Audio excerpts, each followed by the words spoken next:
Assalamualaikum warahmatullahi wabarakatuh. Waalaikumsalam. Waalaikumsalam warahmatullahi wabarakatuh. Halo sahabat ASN. Kali ini kita kayaknya baru pertama kali bertemu via Zoom untuk mengadakan podcast ini ya.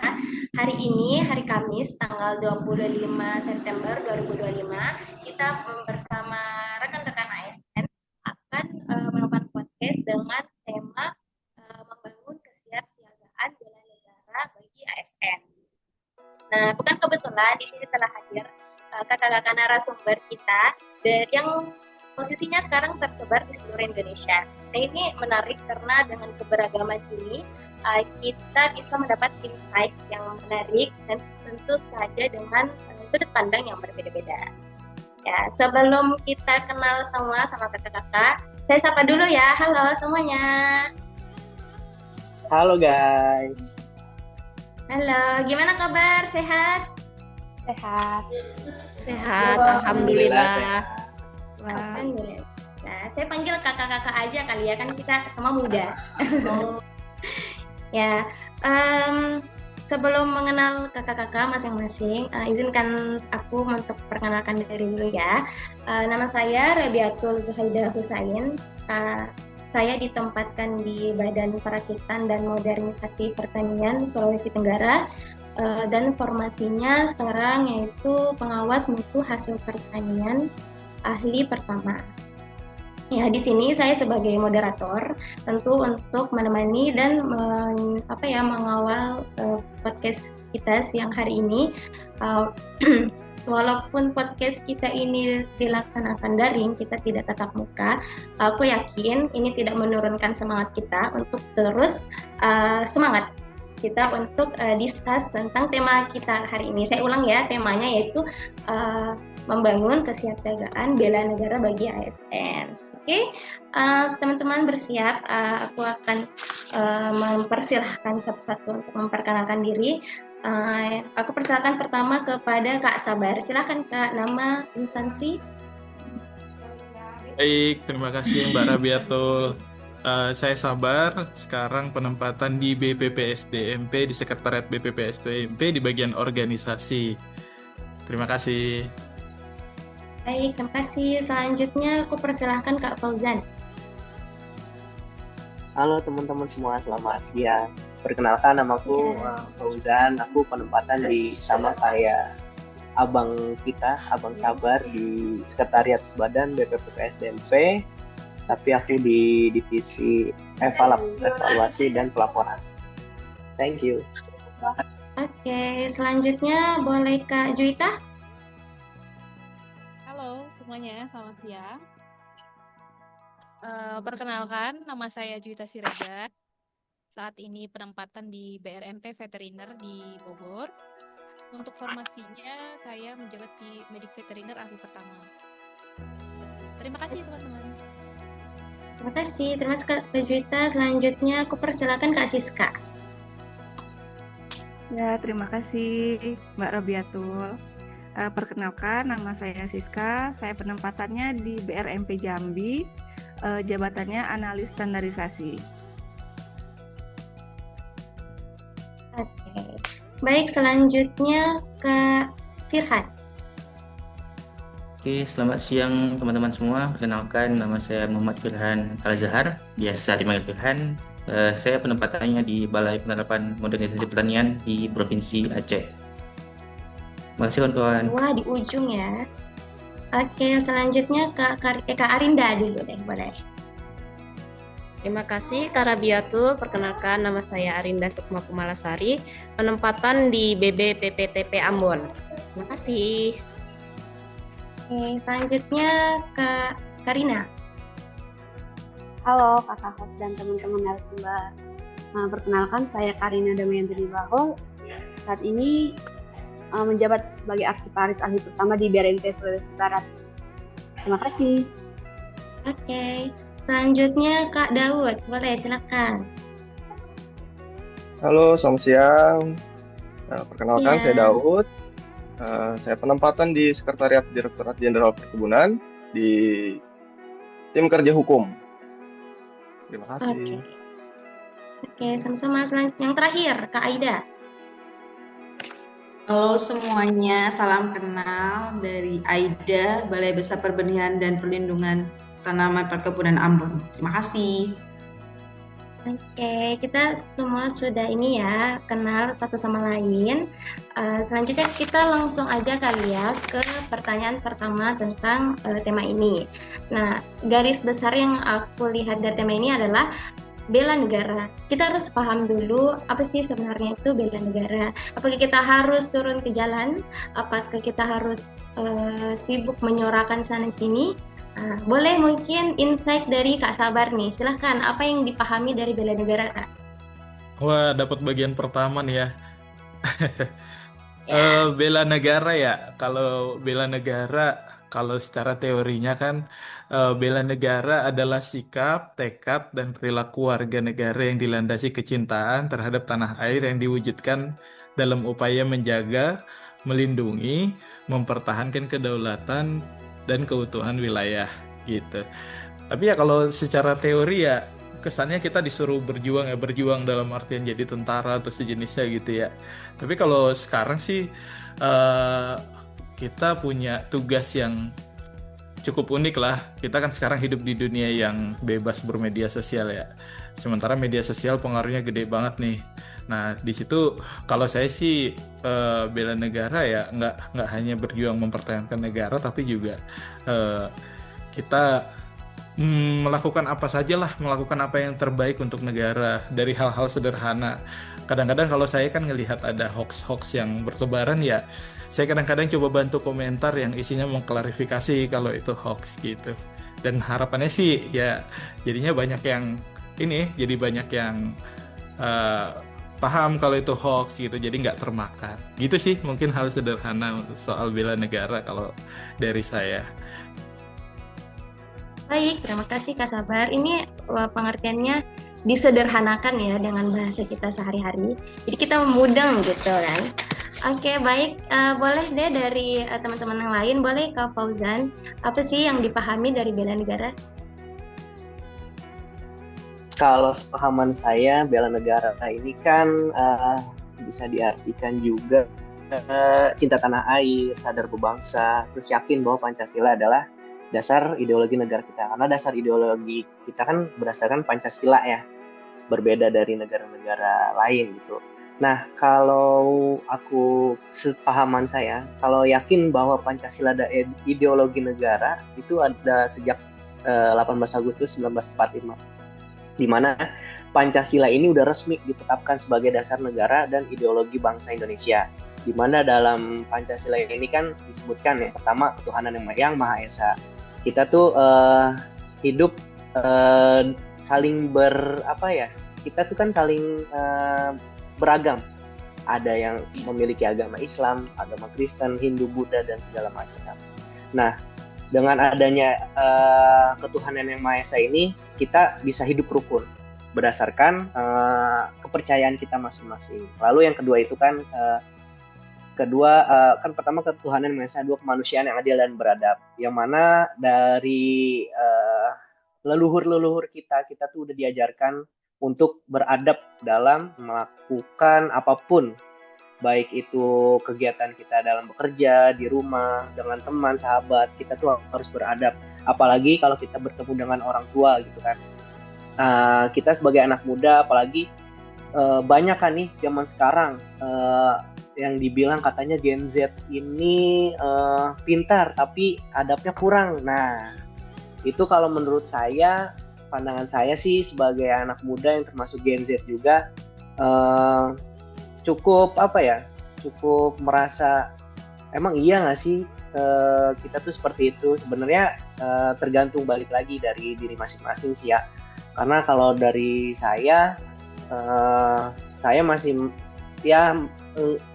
masih kita harus beradab lah pada orang tua. Jangan sampai dengan kata-kata tersebut kita malah jadi Gen Z bener nih, adabnya nggak ada, pinter sih pinter tapi adabnya emang nggak ada. Enggak, jangan seperti itu ya teman-teman semua.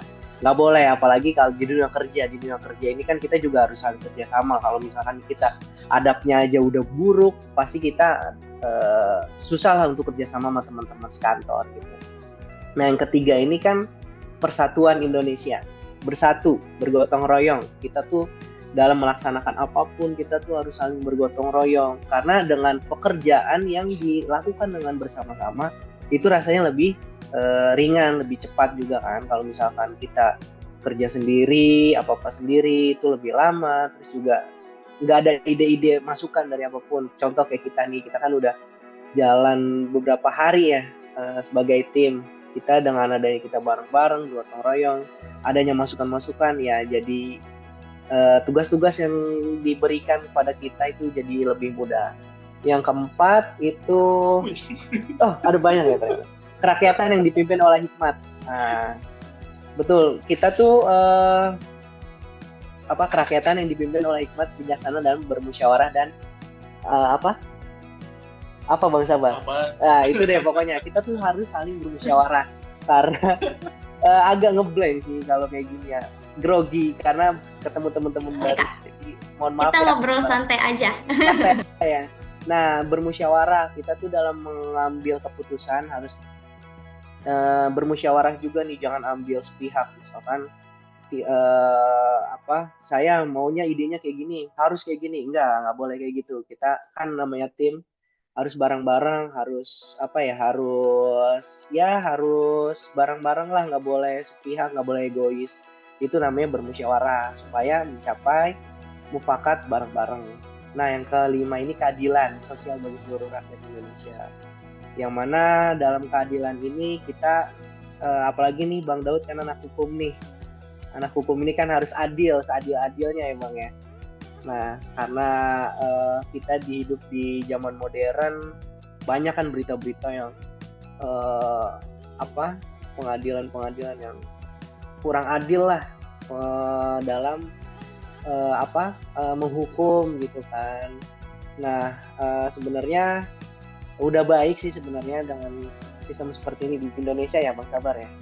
Tapi ya mungkin dari pribadinya masing-masing sendiri sih, kalau misalkan kurang adil atau apa ya, itu saya kurang bisa jawab juga sih, itu bukan ranah saya gitu.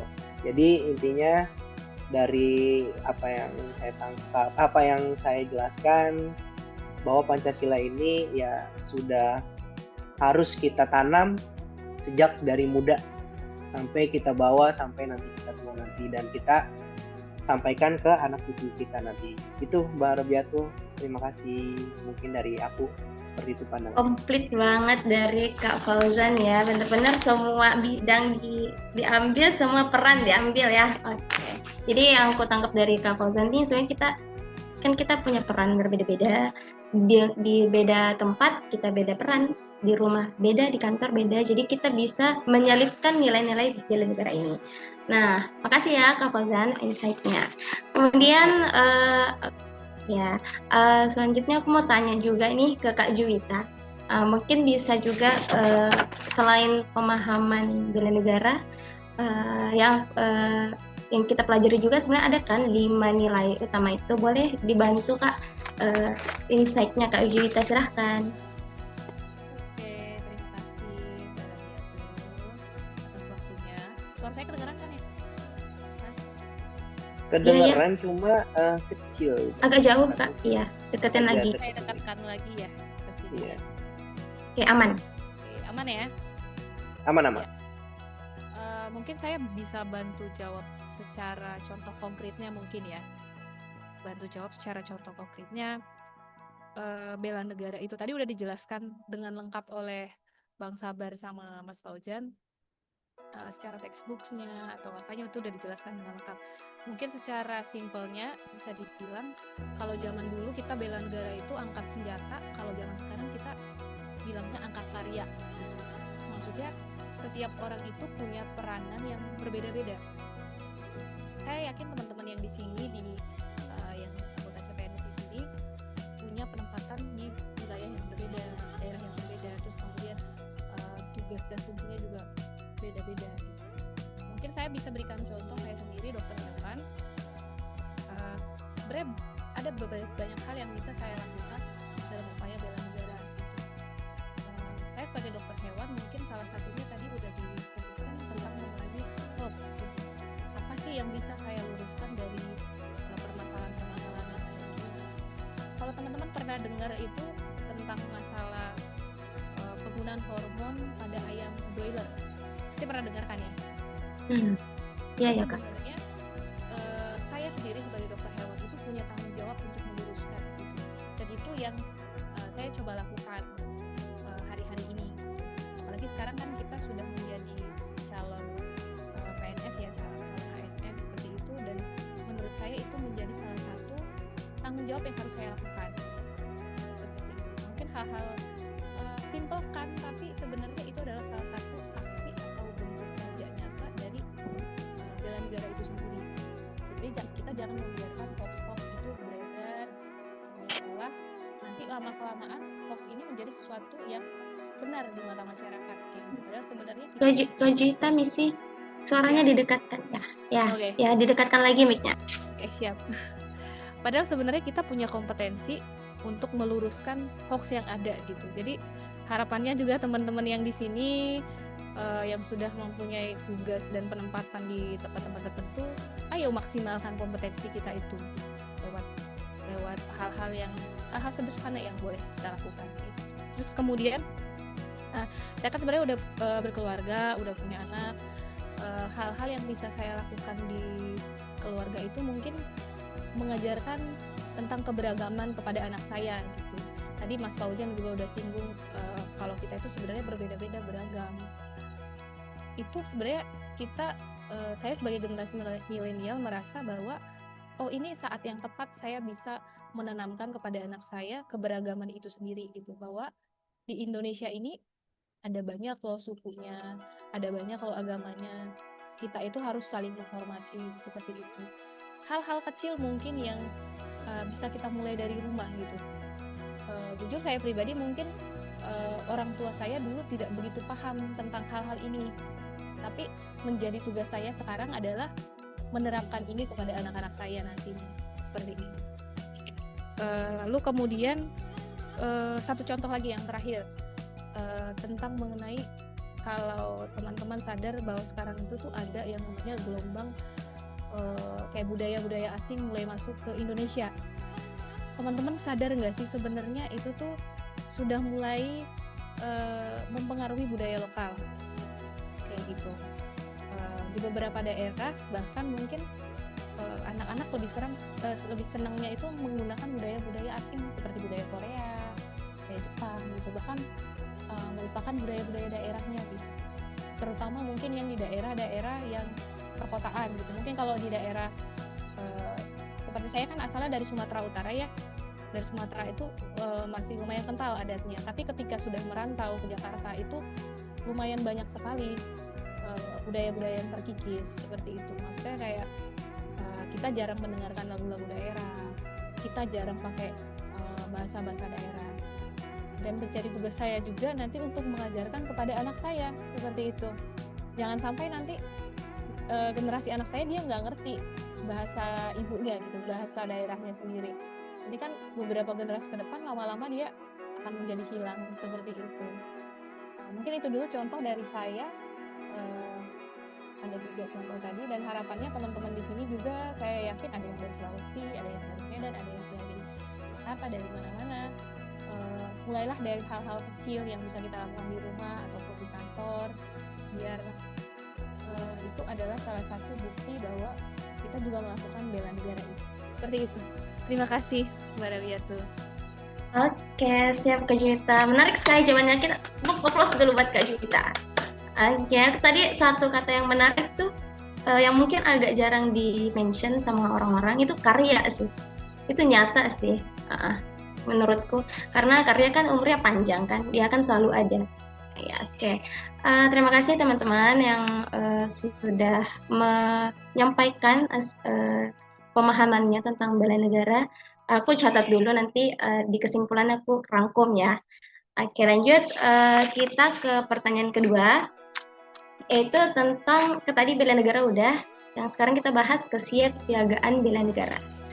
Nah, di sini tuh kesiapsiagaan lebih cenderung ke ASN sih ya. Aku mau tanya ke Kak Siska. Boleh ya, Kak Siska, kesiapsiagaan bela negara bagi ASN itu apa sih? Seperti apa? Silahkan. Terima kasih ya Mbak Rabiatul. Kalau yang pengetahuan saya ya, jadi kalau untuk ASN itu kan kesiapsiagaannya tuh garis besarnya ada 3 ya. Yang pertama fisik, mental, dan moral. Mungkin saya di sini lebih mau menjelaskan yang fisik kali ya. Mungkin teman-teman juga udah pada tahu untuk menjaga kesehatan fisik itu apa yang mesti dilakukan. Karena kan itu emang yang sesuatu yang harus wajib kita lakukan ya, menjaga kesehatan fisik gitu kan. Apalagi dalam konteksnya kita sebagai ASN, sebagai pelayan masyarakat yang harus melayani masyarakat itu dengan keadaan yang prima. Jadi bagaimana kita bisa memberikan pelayanan yang terbaik kalau tubuh kita sendiri nggak sehat gitu kan. Jadi mungkin upaya-upaya yang bisa kita lakukan itu kan biasanya olahraga rutin. Itu kan biasanya kalau di kantor di sini ya BRMP Jambi biasanya setiap hari Jumat ada kegiatan olahraga tuh bareng-bareng sama pegawai ya kan. Pasti di kantor lain juga kayak gitu ya kan. Kayaknya itu tuh hari Jumat pagi itu waktu yang paling ditunggu-tunggu karena bisa olahraga bareng ya nggak sih? Ya kan? Karena kan kayak bebas tugas sebentar beberapa jam kan lumayan ya, apalagi sambil Semangat, jalan sepakat. santai. Lumayan penyegaran juga lah gitu kan. Terus mungkin untuk menjaga kesehatan fisik lainnya itu kan bisa dengan pola makan yang teratur, makan yang bergizi, seimbang, sehat, terus tidur yang cukup, yang sering lembur-lembur, mungkin lebih diatur jadwalnya, bagaimana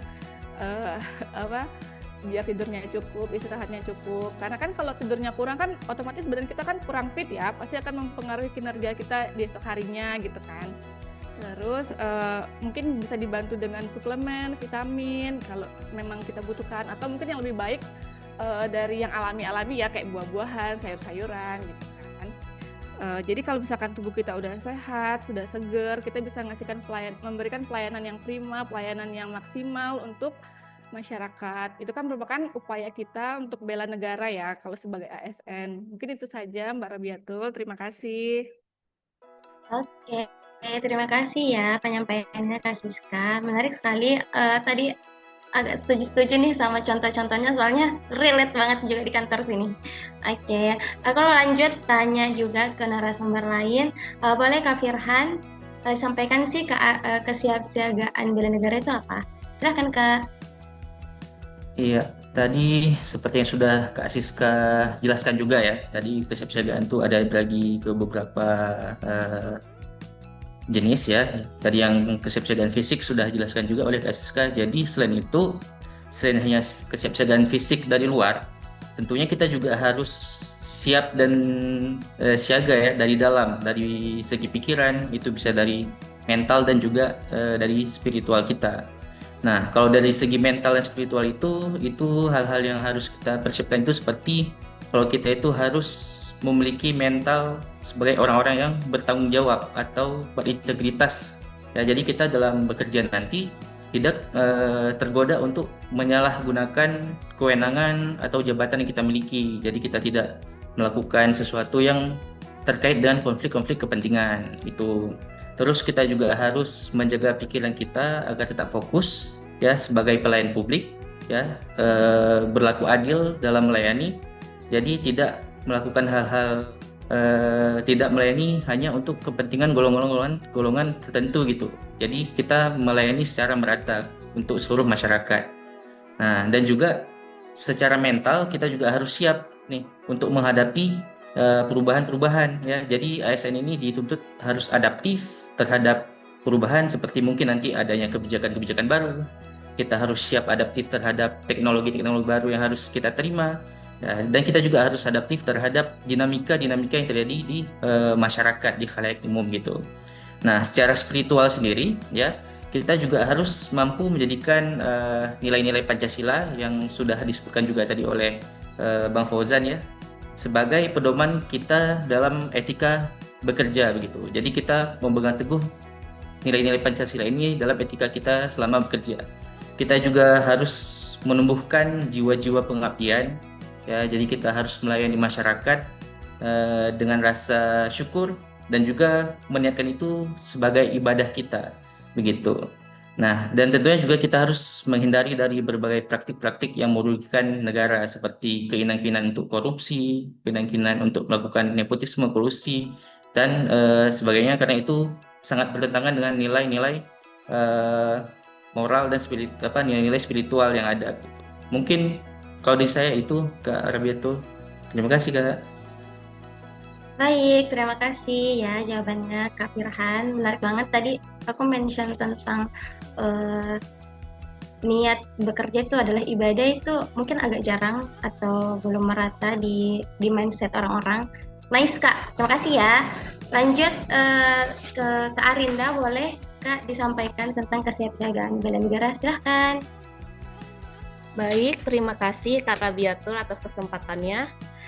Ketika kita bicara tentang kesiapsiagaan ASN, banyak orang yang langsung membayangkan soal kedisiplinan, keterampilan, atau kemampuan teknis. Padahal salah satu fondasi terpenting justru adalah kesiapsiagaan secara moral.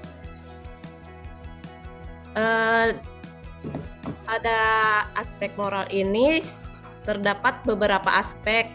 Ada 4 aspek. Yang pertama itu ada integritas. Di integritas itu ASN harus jujur, transparan, dan konsisten antara ucapan dan tindakan. Misalnya menyalahgunakan wewenang untuk kepentingan pribadi. Terus yang kedua ada akuntabilitas, mampu mempertanggungjawabkan setiap keputusan dan kebijakan yang dibuat, baik kepada atasan, masyarakat, dan Tuhan Yang Maha Esa. Yang ketiga ada empati dan kepedulian. ASN harus peka terhadap kebutuhan masyarakat, mendengarkan keluhan, dan berupaya memberikan solusi yang adil. Dan yang keempat ada mengambil keputusan tanpa diskriminasi, tanpa memihak, dan berlandaskan peraturan perundang-undangan. Ada beberapa cara praktis, itu ada refleksi diri secara rutin, meluangkan waktu untuk mengevaluasi apakah keputusan yang kita ambil sudah sesuai dengan nilai moral. Terus yang kedua ada belajar dari kasus nyata. Banyak contoh pelanggaran etika di pemerintahan. ASN bisa menjadikan pelajaran agar tidak mengulangi kesalahan yang sama. Terus yang ketiga ada menguatkan spiritualitas. Apapun agama atau keyakinannya, ASN perlu menumbuhkan kesadaran bahwa setiap tindakan akan dipertanggungjawabkan. Terus yang terakhir ada membangun lingkungan kerja yang sehat. Dorongan dari rekan kerja untuk saling mengingatkan dan menjaga budaya organisasi yang berintegritas.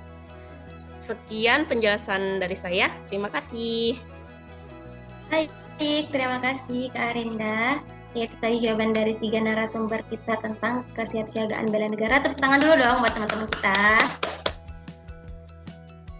Oke, nah ini pertanyaan terakhir di podcast kita siang hari ini, yaitu tentang tantangan masa kini yang dihadapi anak muda. Dan apa sih solusi yang bisa kita lakukan atau kita bisa terapkan untuk bela negara ini? Nah, ini akan dijawab juga oleh 3 narasumber.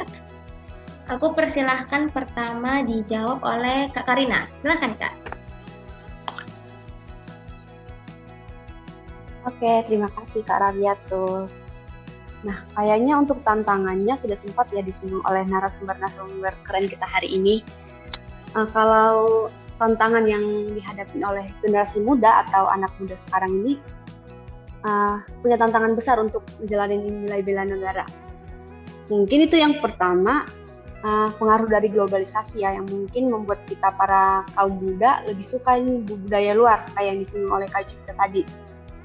Dan kurang mencintai atau minat pada produk di negara sendiri seperti itu. Jadi kayak ngerasa keren gitu kalau kita pakai produk-produk luar. Kayak ada rasa keren, ini keren pakai produk. Jadi kayak merasa bangga gitu. Mungkin untuk yang kedua, dari media sosial juga. Nah, di era digital sekarang ini banyak hoax atau ujaran kebencian maupun provokasi yang gampang buat kita kebawa emosi gitu.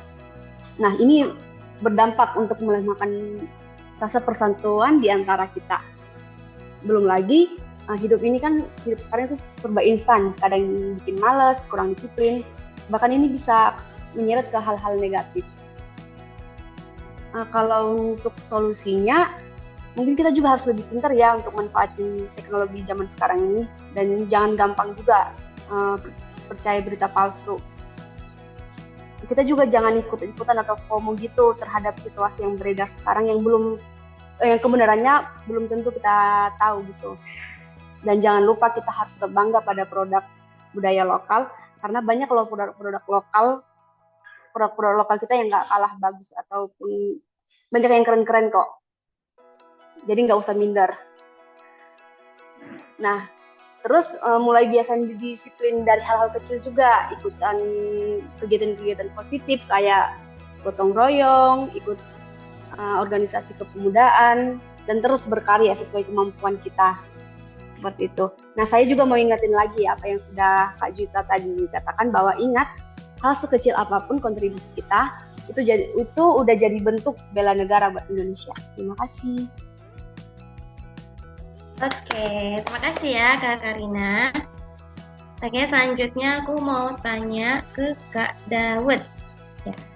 Kak Daud, ya gimana nih tantangan masa kini yang dihadapi anak muda dan gimana solusinya? Silahkan. Oke.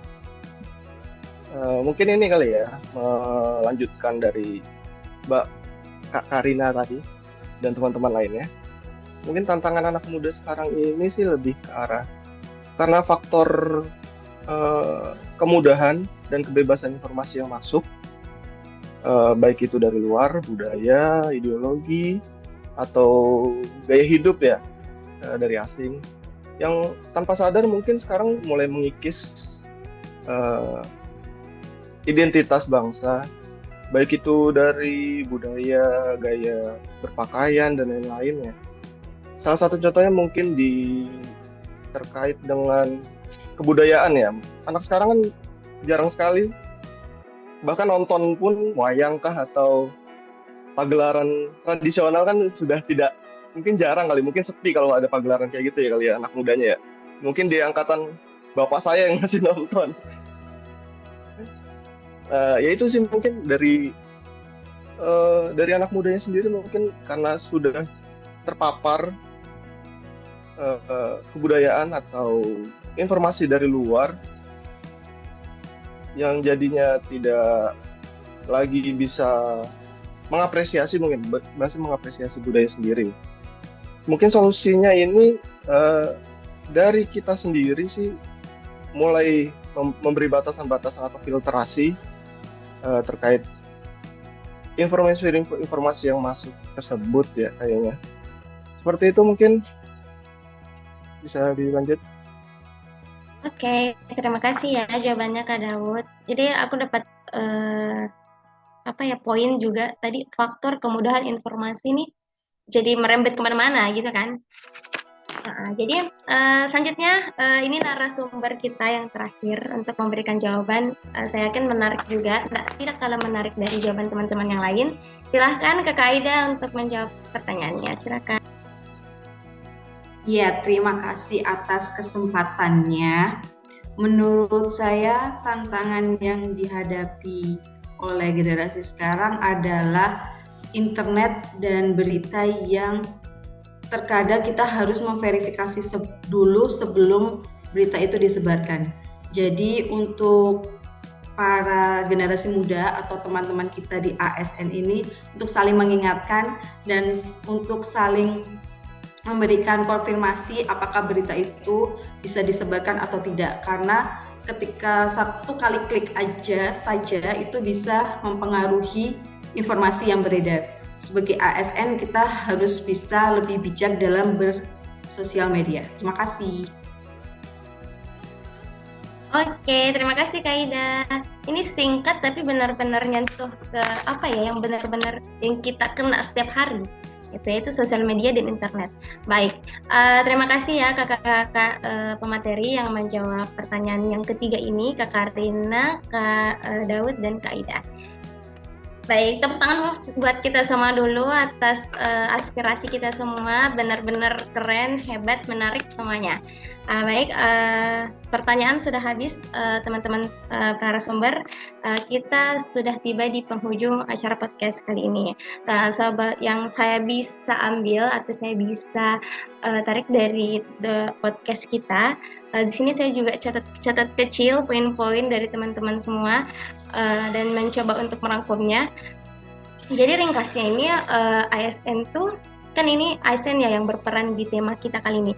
ASN ini harus tangguh, ya itu harus siap fisik, harus siap mental, harus siap moral juga untuk menghadapi semua ancaman yang betul-betul tidak terduga.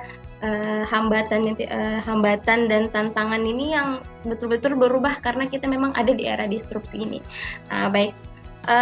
Paling yang output atau yang bisa kita lakukan setelah podcast kita siang hari ini itu sebenarnya bela negara ini bisa kita lakukan dengan hal-hal kecil, mulai dari hal-hal kecil ya, bisa di mana saja, di kantor, di rumah. Pokoknya kita harus disiplin dalam bekerja, melayani masyarakat dengan ikhlas, taat aturan dan menjaga persatuan. Dan aku yakin banget kalau semua aspirasi tadi teman-teman yang sudah disampaikan kita konsisten, kita kompak untuk menjalankannya, aku yakin juga pasti Indonesia ini akan lebih maju gitu, dan secara berkelanjutan kepada keturunan kita dan seterusnya. Dan apalagi kita ini ASN tuh garda terdepan di mata masyarakat, jadi kita benar-benar dipantau, dilihat ya untuk melakukan hal-hal positif, ya kan? Baik, untuk itu saja kesimpulan dari saya, itu pun dari aspirasi teman-teman saya coba rangkum. Baik, tepuk tangan dulu deh biar semangat. Baik, sebelum kita benar-benar menutup podcast ini, senang berjumpa dengan teman-teman semua. Terima kasih atas waktu dan sudah meluangkan waktu untuk kita adakan podcast ini. Semoga bermanfaat, semoga bisa kita terapkan, dan yang aku harapkan banget kita bisa dapat bertemu offline di suatu kesempatan nanti di masa depan ya. Oke, semangat. Oke, boleh aku minta tolong nanti sebentar kita sama-sama menyuarakan slogan bela negara ya, boleh ya. Jadi setelah aku bilang salam bela negara, teman-teman semua open mic untuk bilang juga salam bela negara, oke? Oke, aku akhiri dengan wassalamualaikum warahmatullahi wabarakatuh. Salam bela negara. Salam bela negara. Sampai jumpa.